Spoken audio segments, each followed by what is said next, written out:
எப்படின்னு கேட்குறீங்களா? இன்னைக்கு ஸ்பெஷலாக எப்படி மாடலாம் செய்யணும்னு சரிங்களா? இதில் வெந்தயம் ஒரு ஸ்பூனு, கடலைப்பருப்பு ஒரு ஸ்பூனு, சீரகம் ஒரு ஸ்பூனு, உளுந்தம்பருப்பு ஒரு ஸ்பூனு, பார்த்தீங்களா? மிளகா 2 மிளகா போட்டு எல்லாம் ஃப்ரை பண்ணி வறுத்துக்கணும். லைட்டாக வறுத்துக்கணும். வறுத்து இங்கே வச்சுக்கணும். அடுத்தது பூண்டு பார்த்தீங்களா? நான் 2.5 படி அரிசி வச்சுருக்கேன். அதனால பூண்டு ஒரு 1/4 கிலோ பூண்டு வரும். ஓகேங்களா? மிளகாய் ஒரு 10 மிளகா இருக்கும். அப்புறம் வேர்க்கடலை போட்டிருக்கேன். வேர்க்கடலை போட்டிருக்காங்க. வேர்க்கடலை வறுத்து நல்லா தொலியெல்லாம் எடுத்து பொடிச்சு வச்சுருக்காங்க. கருவேப்பிலை வச்சுருக்காங்க. இனிமேல் சமைப்பாங்க. பொம்பளை பூண்டை மிக்ஸ் போடுங்க. என்ன ஆயில் விட்டாங்க? இப்போ எண்ணெய் சுத்தமான எண்ணெய்ங்க, கடலை எண்ணெய் ஆட்டணும். சொந்தமா எடுத்து வச்சிருக்கேன். புளி சாப்பாட்டுக்கு நல்ல எண்ணெய் தான் ஊற்றணும். அப்பதான் புளி சாப்பாடு நல்ல மனமா இருக்கும்.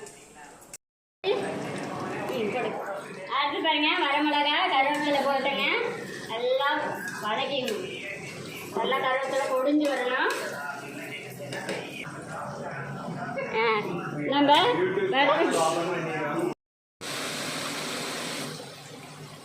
நான் ஊற்றதான் நான் வடிச்சுக்குவேன்.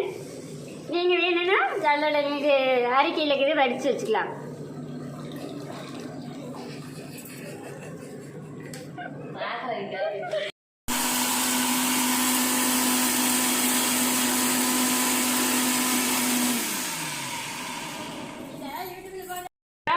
நைஸாக அடிச்சு வச்சுக்கிறேங்க.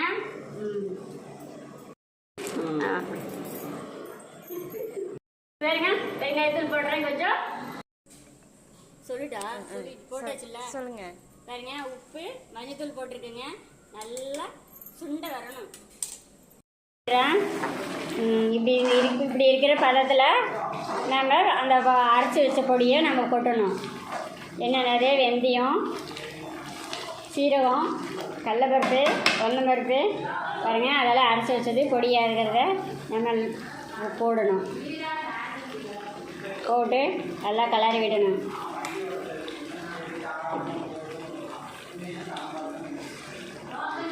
நல்லா கிளறி விடுங்க. அடியை தீயாமல் எல்லாம் கிளறி விடுங்க. அப்படி நல்லா கிளறி விட்டால் நல்லா கெட்டியாயிருங்க. எல்லோரும் ஸ்பெஷலாக செய்வாங்க. கோயில் புளி சாதம்னு சொல்லுவாங்க. இது தனியாக ஸ்பெஷலாக நான் ஒரு டிஃப்ரெண்ட்டாக செஞ்சுருக்கேங்க. இதை நீங்கள் செஞ்சு பாருங்கள். பிடிச்சிருந்தா நீங்கள் இதுமாரி செஞ்சு பிடிச்சிருந்தா எனக்கு ஷேர் பண்ணுங்கள். வச்சுருக்கேங்க. கொஞ்சம் ஆயில் விட்டு கிளறி வச்சுருக்கேங்க. 5 நிமிஷத்துக்கு முன்னாடியே கிளறி வச்சுட்டேங்க. ஆட்டுங்க கொஞ்சம், அப்புறம் நம்ம கிளறிக்கலாம். நார்மலாக கம்மியாக கலப்பதுனால தேவை என்ன பேசவே சும்மா சாப்பாடே கிளறவும் பாருங்க. சாப்பாடே கிளறேன். கிளறிட்டு முடிச்சிட்டேன். டேஸ்ட்டு பார்க்குறேன்.